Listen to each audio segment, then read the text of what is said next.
Hi, this is BJ Smith.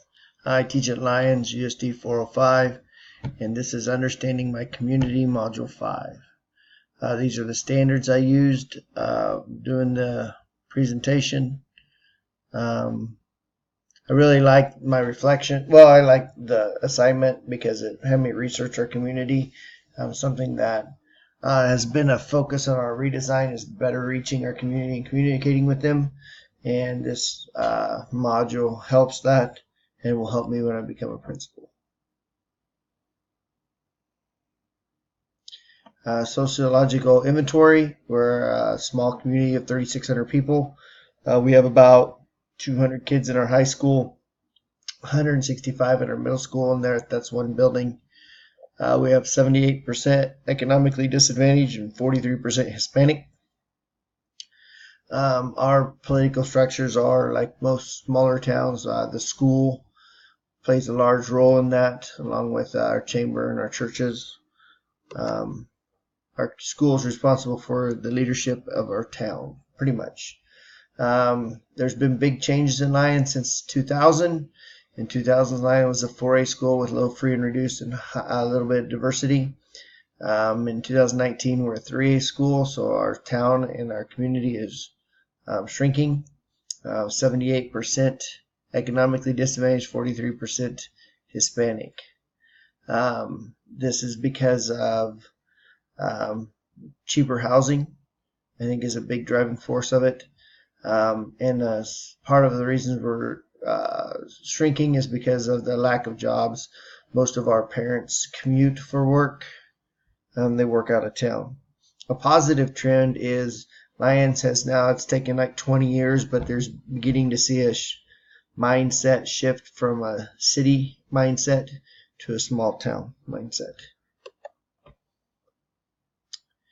85% of the people in Lyons have a high school diploma, and only 17% have a bachelor's degree. So it shows that most of our occupation is going to be blue collar. Our median age is 35. That also shows that a lot of people are graduating high school and moving out of Lyons. I think that's something that's happened a lot.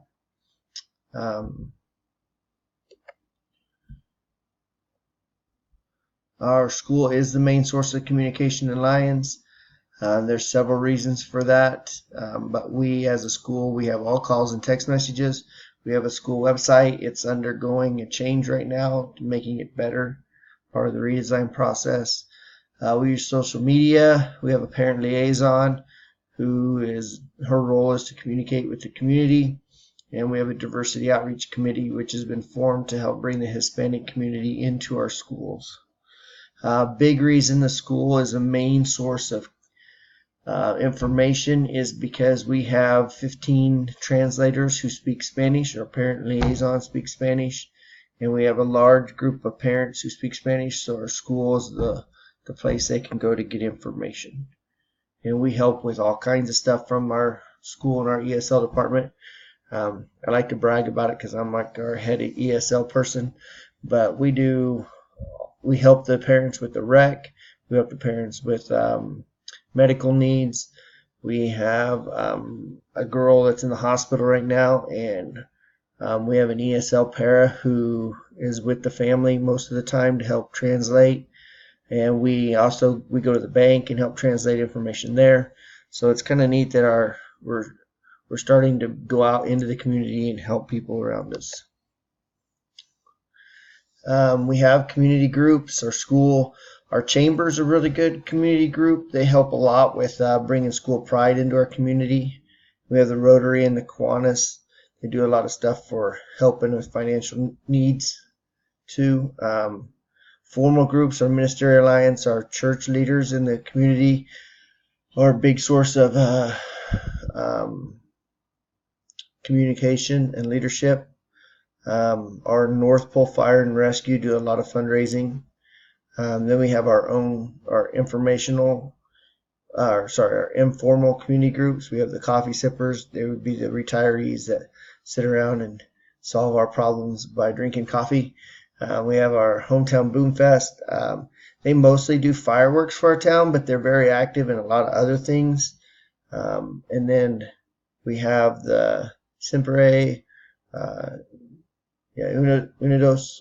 They're a group of Hispanic parents in the community that do a lot of fundraising and helping out this Hispanic community. Our school district's the main influencer. We influence the taxpayers, parents, youth, and we make decisions that affect the whole community. It's a large role for a school to take. Our church leaders are another big influencer in our community and our chamber. Again, school board. As I was filling this out, I felt like I was putting the same stuff on a lot of slides, but when you're in a town that's not really big, I think you do that. And especially when your town isn't very active. I think the high poverty rate in Lyons keeps parents from being active in the community. Our government business reports show a 201% decline in the number of employees. That's a huge number. We also have our incomes on a decline and our property values on a decline. Our major source of employers in the community, and they're pretty much even with just over 200 jobs apiece, would be healthcare, manufacturing, and the school. Can we separate politics from education? Not in Lyons. Our school employees, second most people as a group of employees in our town, and that's a main source of information communication. On this, also, I called the superintendent, spoke to him about where we get our funds, and he told me that and explained the process to me. We are considered a high needs district, so most of our funds and revenue come from federal and state aid. This is because of our high poverty rates, our low test scores, and we have a high special education rate. Our property tax assessment, our tax value is about $50,000, and we pay 53 mills on that value. He explained the process to me. I didn't put it on the slide. Social tensions.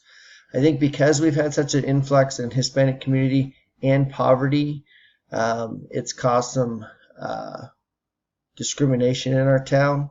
Mostly in the last few years. I've been here 10 years, and I think I've only really seen that the last 2 years. I think this is misunderstandings. Political views play a huge role in that.